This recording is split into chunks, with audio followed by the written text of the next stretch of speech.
নমস্কার বন্ধুরা, আশা করি আপনারা ভালো আছেন। আমিও ভালো আছি।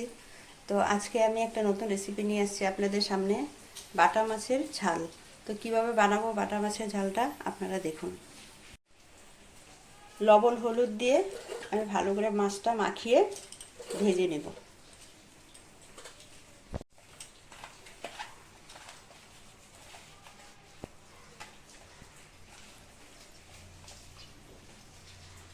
মাছটা ভাজার জন্য কড়াই বসিয়ে দিব।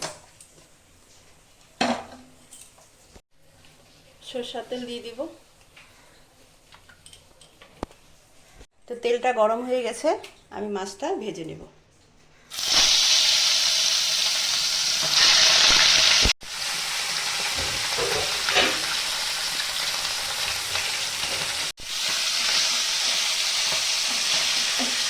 এক সাইডে মাছটা আমার ভাজা হয়ে গেছে, আর এক সাইডে ভেজে নেব। আর বেশি ভাজবো না, অল্প হালকা ভাজবো। মাছের ঝালে বেশি ভাজতে লাগে না। মাছটা আমার ভাজা হয়ে গেছে, এখন আমি নামিয়ে নেব।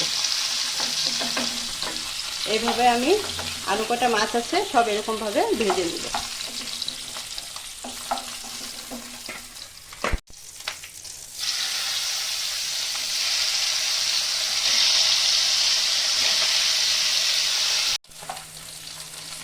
তো আমার সব মাছগুলো ভাজা হয়ে গেছে, সব মাছগুলো আমি এখন উঠিয়ে নেব।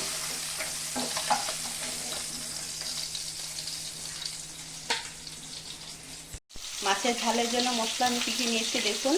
শুকনো লঙ্কা নিয়েছি, গোটা ধনিয়া নিয়েছি, জিরা নিয়েছি, কালো শস্য নিয়েছি, সাদা শস্য নিয়েছি, অল্প রসুন নিয়েছি। আমি এখন এগুলো বেটে নেব।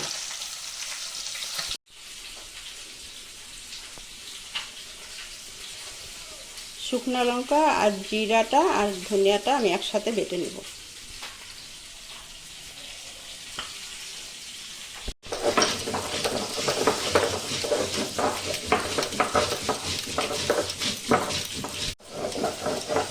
তো আপনারা জিরা ধনিয়া আর শুকনো লঙ্কাটা আপনারা আলগা আলগাও বেটে নিতে পারবেন, কিন্তু আমি একসাথে নিয়ে বেটে নিয়েছি।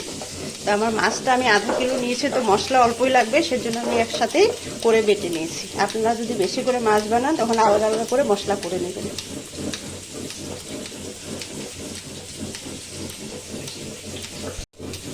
তো আমার এই মশলাটা আমার হয়ে গেছে, আমি এখন উঠিয়ে দেব।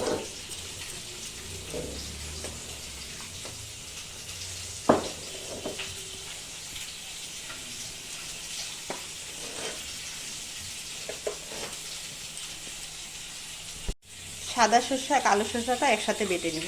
ওটা একসাথে আমি কেন বাটি নেই, কেন কি এটা বেশি বাটলে তিতা হয়ে যায়, সেজন্য আমি আলগা করে বেটে নেব।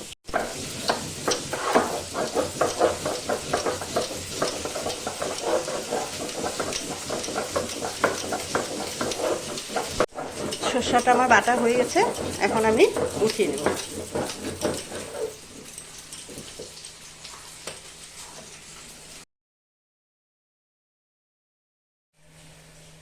মাছটা বানানোর জন্য তেল দিয়ে দেব। রসুনটাও বেটে নিব।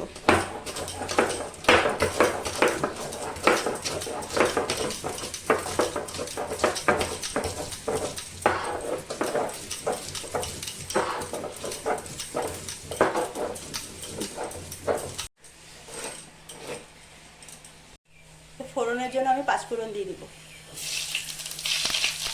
জিরা ধনিয়া লঙ্কা বাটাটা দিয়ে দিব।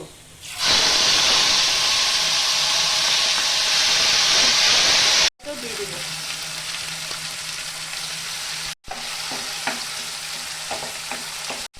জিরা ধনিয়া লঙ্কা বাটা টমেটোটা ভাজা হলে তখন আমি সরষা বাটাটা দিয়ে দেব। এই মশলাটা আমার ভাজা হয়ে গেছে, এখন আমি সরষা বাটা আর রসুন বাটাটা দিয়ে দেব।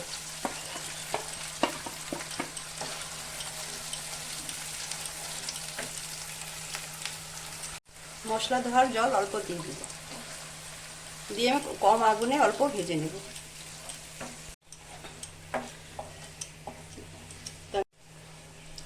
স্বাদ মতন লবণ দিয়ে দেব, পরিমাণ মতন হলুদ দিয়ে দেব।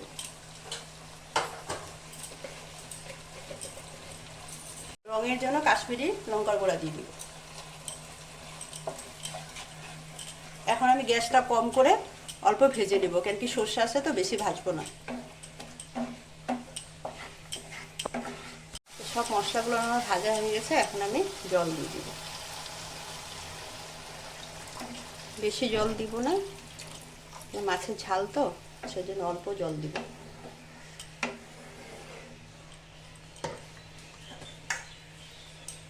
এখন মাছগুলো দিয়ে দিব।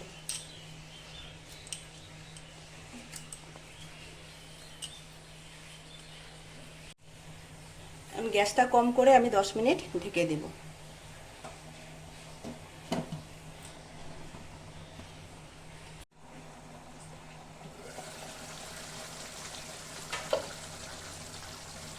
তো আমার বাটা মাছের ঝালটা হয়ে গেছে। দেখুন বন্ধুরা কি সুন্দর হয়েছে, আপনারাও এরকমভাবে বানিয়ে খাবেন, গরম ভাতের সাথে খুব ভালো লাগবে। তো বাটা মাছের ঝালটা আমি এখন নামিয়ে নিব।